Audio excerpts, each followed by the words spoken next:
each. Leprosy is something we need to fight with together to make this world a healthier place to live. Let us promise to completely eradicate this disease from the face of the planet as we celebrate World Leprosy Eradication Day.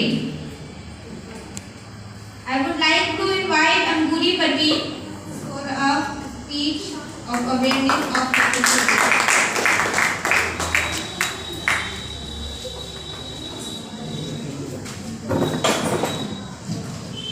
Assalamualaikum. Good morning, everyone. Respected, honorable, chief guest, central head, teacher, and all my dear friends. Today is World Leprosy Day, 30 January 2022. World nervous mucosa of the upper respiratory tract and the eye. Mahatma Gandhi was the first person of the made record eradicate of the in India. Leprosy patients should be include food rich in vitamin A such as carrot, beets, spinach, cabbage, and sweet potato in their diet. Apart from this food rich in vitamin C should be eaten to increase immunity system. Children also become victims of leprosy. India has 55% of the world leprosy patients. Thank you.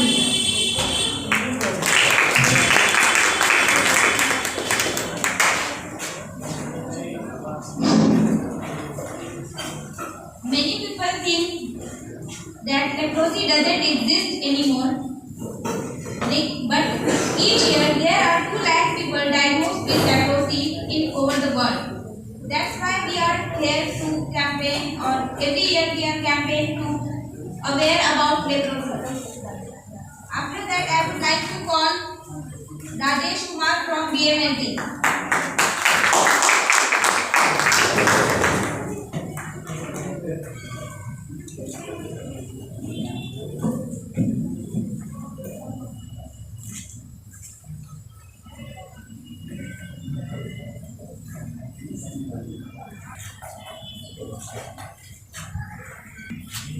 Good morning to all respected persons, our chief guest, our general head, and our teachers, and my dear friends. Myself, Rajesh Kumar from BPMLT department, and it is not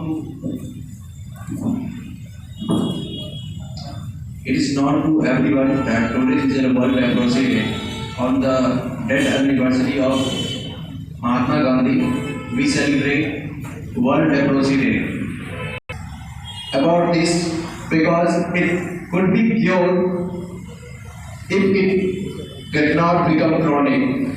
At the earlier stage,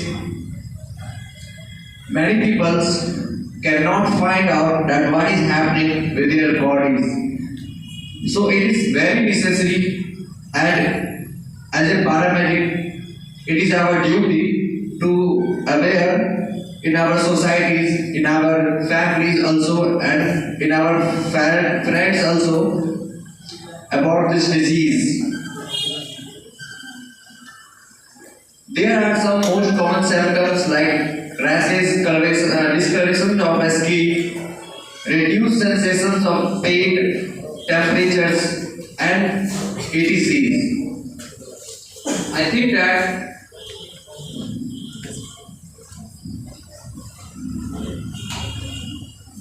I think that we should not discriminate a person who is infected from this disease, because many people think that it is very contaminated, but it can be prevented through awareness. We should treat the disease, not the patient, our family and friends. Anybody could get infected. It is our duty to protect our nearest persons as much as possible. Thank you very much.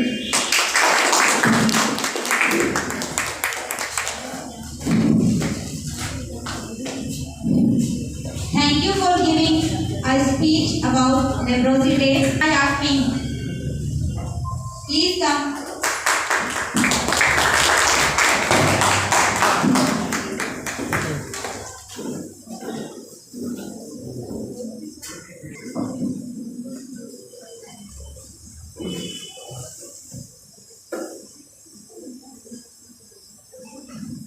Good morning to all my respected teachers, to all my friends and my seniors. Today I am going to say about World Leprosy Day. Leprosy Day is a disease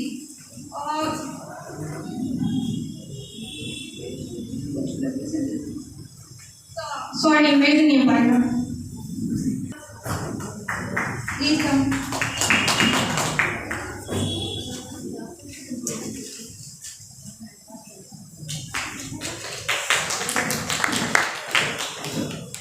Assalamualaikum, respected sir, ma'am, and chief guest, and all dear friends. I am very happy today to gain opportunity to say the fine. The World Leprosy Day, known as Anti-Leprosy Day, is celebrated on the last Sunday of January every year. It was first celebrated in the year 1950. This day is known to spread awareness to leprosy disease. The speech is given to make people aware of the leprosy. It is the one of the oldest disease known to humankind. The initial symptoms of leprosy is illness, infection, and illness caused by Mycobacterium and bacteria. It is chronic infection disease. Leprosy affected the skin, peripheral nerve, and the mucosa, upper respiratory tract, and the eyes. Every of 2 minutes people diagnosed with leprosy. 1 by 10 people diagnosed with leprosy is the child. Thank you.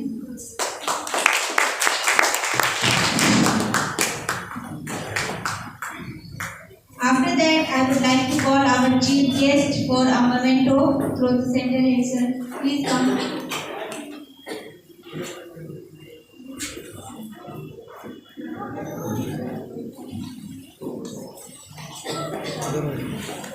Morning. To create in English, we need to see the watch. What time it is? It is still morning or afternoon started.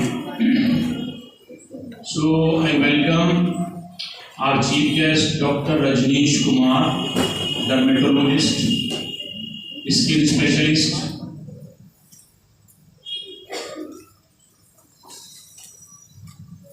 Sir, please come.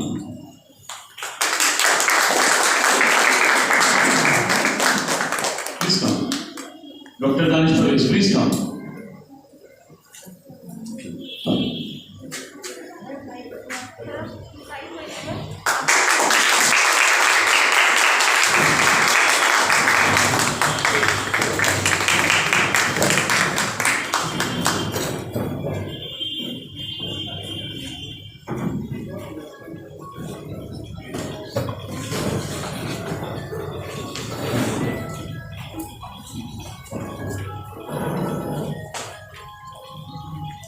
Please take your seat, all of you. I could not welcome all others, and our admin manager, Mr. Mohammad Wasif Nawab, asked me to felicitate or to welcome our chief guest. So I again welcome our chief guest, Dr. Rajneesh Kumar. He is a skin specialist. He is a dermatologist. Thank you, sir. Thank you for welcoming. Please take your seat. I call you, sir. Okay, thank you, sir. I welcome my friend Dr. Imtiaz Javed, and I am thankful to our Vice Principal, Dr. Danish Parvez, to bring him, to invite him. I'm sorry, I forgot to invite you. And our admin manager, Mr. Mohammad Wasif Nawab, whose one quality you may not be knowing, he is Urdu as well as English poet also. Mr. Mohammad Wasif Nawab composes poetry in both languages, in Urdu and in English, and many of his Urdu and English poems have been published, okay, in different children magazines and in others. So I welcome and I appreciate the effort of all the students who came. Some of them I am seeing here: Kumari Shilpa, Gulshan Ara, Reshma Nilufar, Pradeep, Deepak, okay, and Govind, Rajesh, Dr. Shama, although Dr. Shama is a teacher, and whose name I am missing: Fakhra Imam, Lubna Yasmin, Anguri Parveen. Any name I am missing? Dr. Shama, I already have mentioned. So I appreciate that you came here. You know, it is very adventurous and very courageous to come here and to stand here. यहाँ आकर paper से पढ़ के बोलना भी कोई छोटी मोटी बात नहीं है, ठीक है? बहुत सारी चीजों का रिदम बनाना पड़ता है। आपका जो है माइक से दूरी कितनी है, अगर बहुत करीब कर लेंगे तो only it would be echo, okay? The sound manager mister Mohammad Wasif Nawab to prepare some platform or something which could be put if any student is there. And in our previous institute we were using two podium. One was of some small height, another was of some big height, right? So it is very late, so we have to end this program. So I would also like to say something, to speak something about World Leprosy Day. तो world leprosy day के बारे में बहुत देर से बच्चे आ रहे थे, बता रहे थे। हमारे एक स्किल स्पेशलिस्ट आए हुए वो भी बताएंगे, थोड़ा सा मैं भी बता देता हूँ, बहुत ज़्यादा मुझे नहीं पता है इसके बारे में। तो आपको बताया गया कि जो लेप्रोसी है क्या है, ये स्किन डिसीज है, ठीक है? और इसको कुष्ठ रोग भी कहते हैं, कोढ़ का मर्ज भी कहते हैं, और बहुत पुरानी बीमारी है, बहुत ज़माने से चली आ रही है। और इसको हैंसन डिसीज भी कहते हैं। नॉर्वे के डॉक्टर थे, डॉक्टर हैंसन, उन्होंने इसके बारे में पता लगाया, इसलिए इसको हैंसन डिसीज भी कहा जाता है। ये जो है अफेक्ट करती है स्किन को, पेरिफेरल नर्व को, आईज को, और आपके जो म्यूकोसा है अपर रेस्पिरेटरी ट्रैक्ट का, उसको।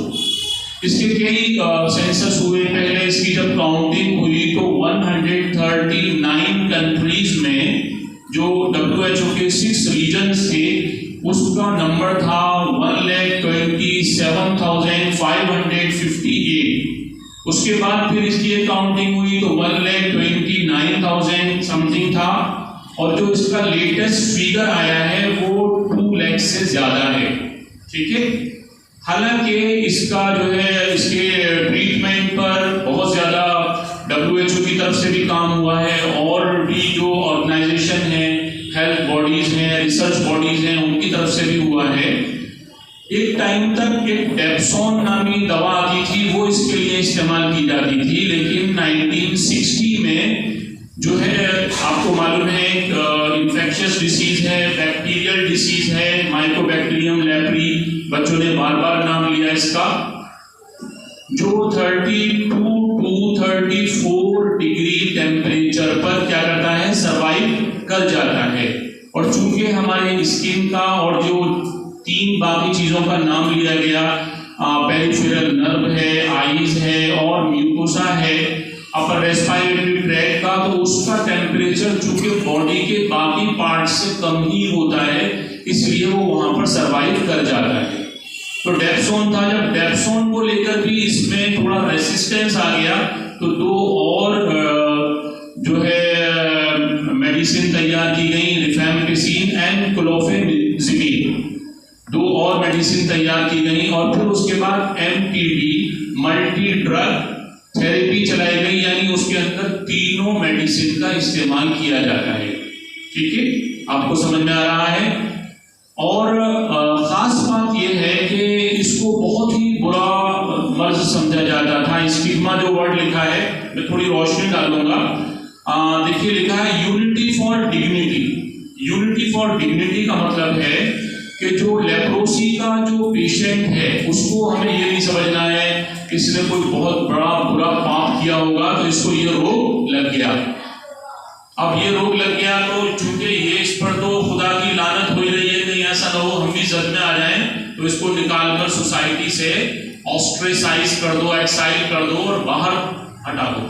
ठीक है, तो यूनिटी फॉर डिग्निटी का मतलब है हमें उसके साथ मिलकर रहना है, उसकी भी अपनी एक डिग्निटी है, उसकी अपनी एक इज्जत है, क्योंकि ये टच करने से नहीं होता है, साथ में खाना खाने से नहीं होता है, ठीक है, और सफर करने से नहीं होता है, बराबर में बैठने से नहीं होता है।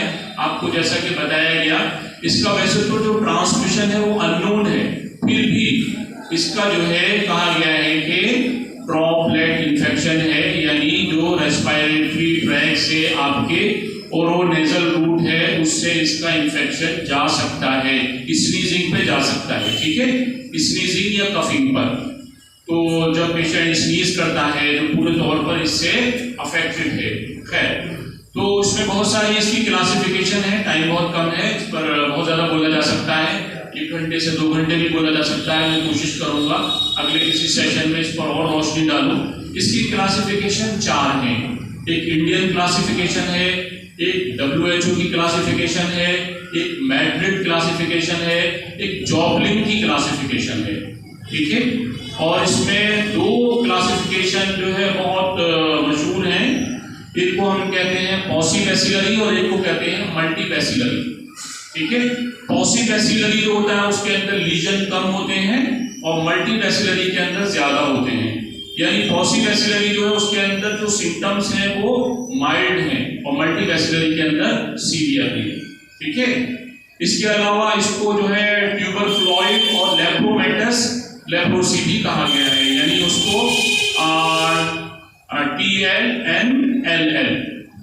TL जो है स्टार्टिंग है और LL जो है वो एंड है, या उसके सीवियर सिम्टम है। इसके अलावा फिर उसमें बॉर्डर लाइन है, उसमें LP आया है, TB आया है, BB आया है, तो उसके जो है 4-5 स्टेजेस हैं। ठीक है, इसी तरह से जॉबलिन की क्लासिफिकेशन है, WHO की है, बहुत सारी डिटेल्स हैं, बहुत सारी बातें हैं, हो सकता है मैं कुछ पॉइंट्स मिस कर रहा हूँ और सब पॉइंट कवर करने की कोशिश करूंगा तो बहुत टाइम लगेगा। इसमें एक सबसे इम्पोर्टेंट बात यह है कि जो आपके एलिजिबल फैमिलियल मेंबर है, यानी जो है ऐसा मेंबर, मान लीजिए एक फैमिली में किसी को है, अब बाकी को भी हो सकता है, तो हो सकता है तो उसमें क्या करना है, उसको एक सिंगल डोज थेरेपी देनी है रिफैम्पिसिन की, एक ही जो है वो सिंगल डोज थेरेपी में उसका ट्रीटमेंट हो जाएगा और वो उसको जो है वो प्रोटेक्ट हो जाएगा। खास बात ये इसका इंक्यूबेशन पीरियड बहुत लंबा है। इंक्यूबेशन तो आप सब जानते हैं, पैरामेडिक है। इंक्यूबेशन का मतलब होता है इन्फेक्शन के बॉडी के अंदर जाने से लेकर और सिम्टम के अपीयर होने के बीच का जो टाइम होता है उसको इंक्यूबेशन पीरियड कहते हैं। कहीं 5 इयर्स लिखा है, कहीं 2 to 7 इयर्स लिखा है और कहीं लाइफ लॉन्ग और 20 इयर्स भी लिखा है। तो इसका इंक्यूबेशन पीरियड बहुत लंबा है। ठीक है, और ये छूने से, साथ में रहने, खाने पीने से नहीं होती है। इसमें और एक चीज क्या लिखी है, leprosy patient have the right to live a life free from stigma. ठीक है, स्टिग्मा से फ्री उसकी लाइफ होनी चाहिए। उसको जो है बहुत ज्यादा जो है वो ये ना समझा जाए कि बहुत ही गंदा है या ये इसने कोई बहुत बड़ा गुनाह किया है, तो इस पर ये एक तरह की जो है कुदरत की तरफ से कोई कर्ज है, बददुआ है। और डिस्क्रिमिनेशन उसके साथ समाज में भेदभाव नहीं होना चाहिए, ना उसके साथ हो ना उसकी फैमिली के साथ हो। और ये एक डिसेबिलिटी डिसीज है, इसका अगर टाइम पर इलाज न किया जाए तो इंसान डिसेबल और हैंडीकैप्ड हो जाता है और बॉडी के जो पार्ट्स हैं वो जो है बेकार हो जाती है, डिफॉर्मिटी और डिसफिगरिंग आ जाती है। बहुत सारी चीजें हैं इसमें बताने के लिए, चूंकि हमारे डॉक्टर रजनीश साहब भी तशरीफ लाए हुए हैं। I welcome him on behalf of BPMI and I am very much thankful to him for his arrival here, and I am very much thankful to our Vice Principal Dr. Danish Parvez that he brought him after making a request, and I am thankful to our admin manager also who motivated many students who spoke on this occasion, although they are few in number, but many of them spoke, and I would like all others also who did not speak this time should speak next time. Thank you very much. I invite our chief guest to come on podium and to speak and to tell us about this disease.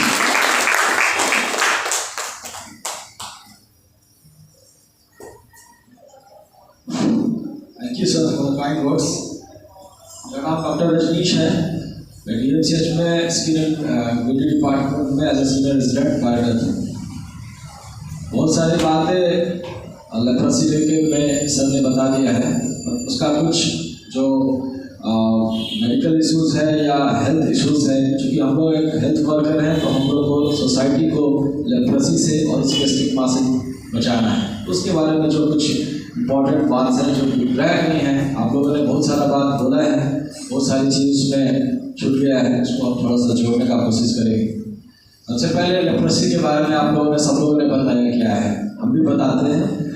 Leprosy जैसा sir ने बताया, Joplin का नाम दिया, उसी का classification, उसी का जो स्टैंडर्ड डेफिनेशन है, थोड़ा उसके बारे में बात कर लेते हैं। लेप्रोसी एक क्रोनिक डिजीज है, it's a chronic granulomatous disease affecting and caused by Mycobacterium leprae, affecting primarily, word मैंने यूज किया प्राइमरी, मैंने पेरिफेरल नर्वस सिस्टम को ये सबसे पहले इन्वॉल्व करता है। इसके बाद आता है स्किन, फिर आता है सर्टन अदर टिश्यूज, जिसमें आप लोगों ने अपर रेस्पिरेटरी ट्रैक्ट का नाम दिया, आइज का नाम दिया, ठीक है।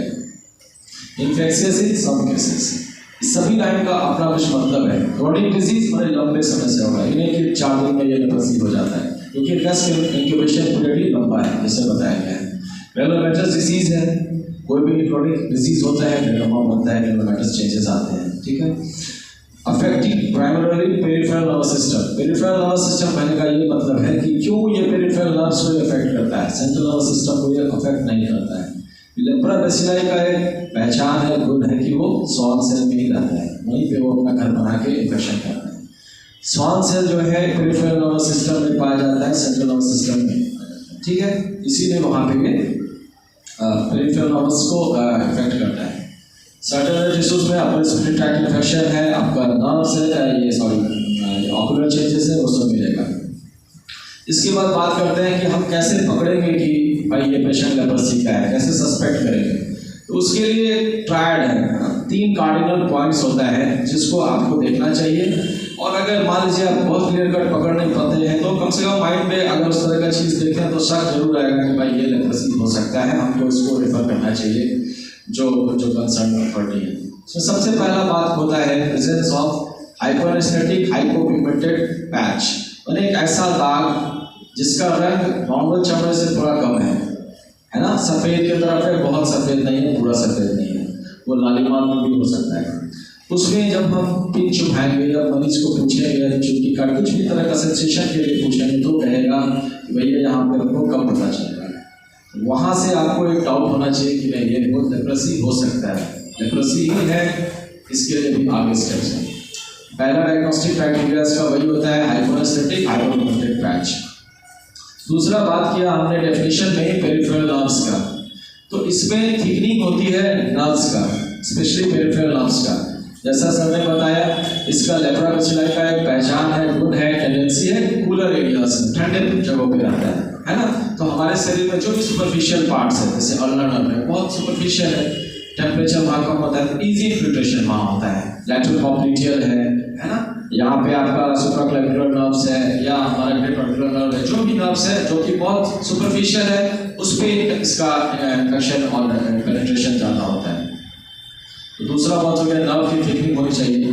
तीसरा, अगर आपको ये दोनों हो रहा है तो एक टेस्ट होता है स्लिट स्किन स्मीयर, यानी हम समझिए एक बीपी ब्लेड होता है, छोटा सा ब्लेड से काट के स्लाइड में उसको जो स्मीयर बना के देखते हैं उसमें presence of acid fast bacilli, जो हमारा लेप्रा बेसिलाई है एसिड फास्ट बेसिलाई होता है, उसका प्रेजेंस है कि नहीं।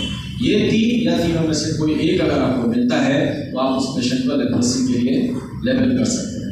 अब हमने डायग्नोस कर लिया कि भाई पेशेंट हमारा लेप्रोसी का है, तो पेशेंट को डायग्नोसिस से क्या मतलब, उसको ट्रीटमेंट चाहिए, उसको अपनी बीमारी से निजात चाहिए, ठीक है।